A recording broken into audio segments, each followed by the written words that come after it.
The Code of Hammurabi. Around 1700 BC, in a place called Babylon, a man named Hammurabi ruled with an iron fist over his people.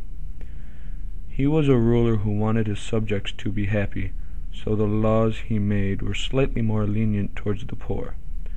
This set of laws was known as the Code of Hammurabi. Hammurabi's code consisted of 3 parts. The prologue was the first part of the code, and was a story about how he came to rule. Hammurabi believed that he must be the king because he was ordained by the gods Anu and Bel. Anu was the god of the skies, and Bel was the god of density. They wanted Hammurabi to establish rule and law over Mesopotamia and Babylon, where he would be king.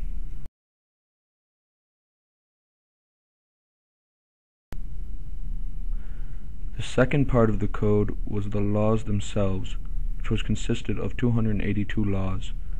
A very memorable law in the code is an eye for an eye. This law means that if someone hurts someone else, then that initial person may hurt them back. Part 3, and the final part of the code, was the epilogue.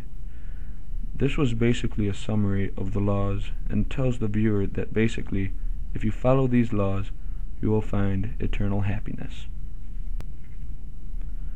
The name Hammurabi was a name coming from a civilization called the Amorites.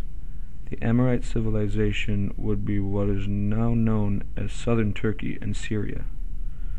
The definition of an Amorite is Westerner in the Sumerian dictionary.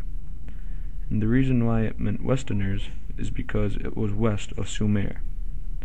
Sumer was where the creation of Western civilization was founded.